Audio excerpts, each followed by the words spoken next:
Halo sahabat semua, selamat datang di Lentera, obrolan kesehatan dokter RSA. Perkenalkan, saya Dr. Lutfi Hidayat, spesialis ortopedi dan traumatologi konsultan di Rumah Sakit Akademi UGM.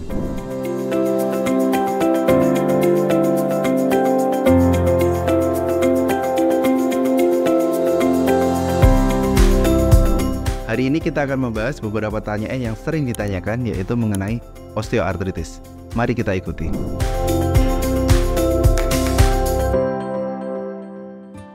Ya, apa itu osteoartritis? Jadi sebenarnya osteoartritis adalah sebuah kondisi di mana sendi tubuh kita itu mengalami pengausan. Jadi mudahnya adalah mengalami pengawasan, dan ini sering diderita di sendi-sendi yang terutama menumpu berat badan seperti lutut, panggul, dan tulang belakang. Walaupun juga mungkin bisa terjadi di sendi-sendi yang lain.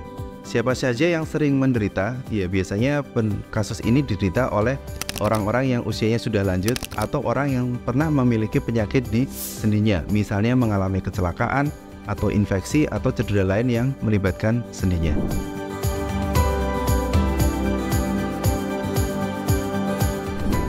Selanjutnya, faktor apa saja yang bisa menyebabkan orang menderita osteoartritis?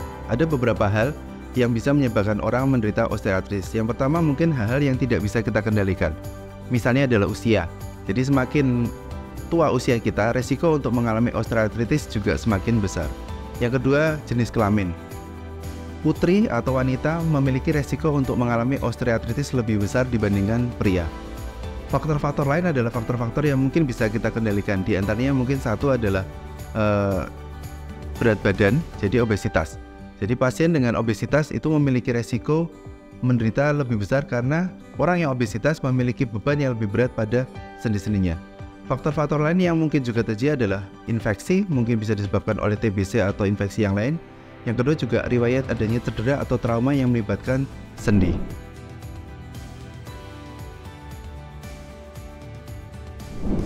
Bagaimana dengan gejala osteoartritis? Gejala osteoartritis utamanya ada dua hal yang penting, yaitu satu adalah timbulnya nyeri. Biasanya nyeri ini ditimbulkan pada saat kita mulai melakukan aktivitas dan berhubungan dengan aktivitas. Yang kedua biasanya berhubungan dengan fungsi, di mana dengan adanya nyeri di sendi tersebut, fungsinya akan menjadi turun. Pasien menjadi sulit untuk misalnya naik turun tangga, atau misalnya untuk melakukan kegiatan yang membutuhkan gerakan lutut yang banyak seperti olahraga dan sholat.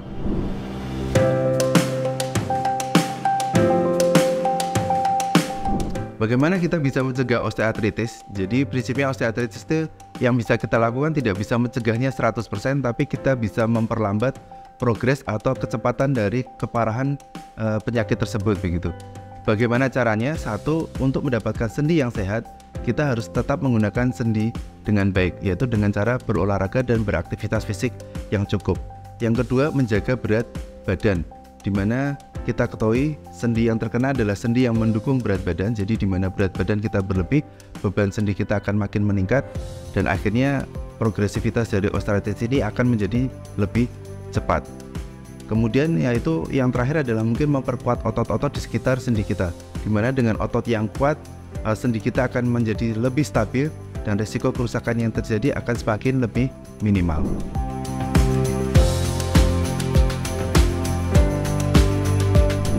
Dan bagaimana pengobatan untuk osteoartritis? Jadi osteoartritis ini memiliki sangat banyak rentang pengobatan begitu ya. Mulai dari yang konservatif, non obat, kemudian terapi, suntik, maupun sampai dengan operasi.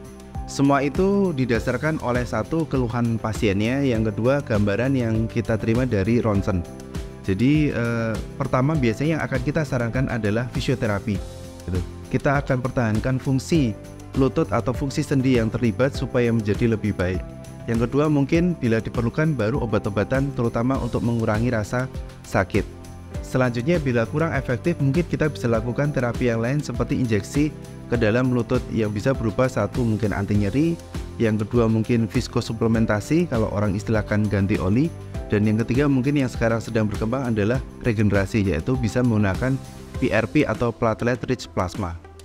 Namun bila semua itu sudah tidak efektif, di mana fungsi sudah sangat terganggu, ronsen juga sudah sangat terlihat berat, pasien aktivitas sudah sangat sulit, pilihan terakhir yang bisa kita tawarkan untuk pasien adalah operasi, di mana kita akan melakukan operasi penggantian sendi atau biasa kita istilahkan total hip replacement atau total knee replacement tergantung sendi mana yang akan kita lakukan tindakan.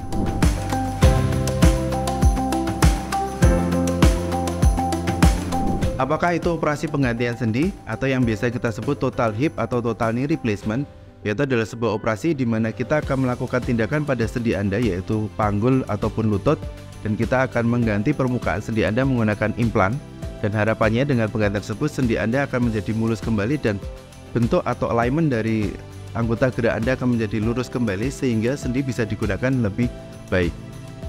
Operasi ini sudah sering dilakukan terutama di Rumah Sakit Akademi UGM, dan recovery dari kasus ini cukup baik, di mana rata-rata pasien hanya perlu mondok sekitar 4 sampai dengan 5 hari dan biasanya pulang sudah bisa melakukan aktivitas berjalan dengan alat bantu sehingga recovery akan menjadi sangat optimal.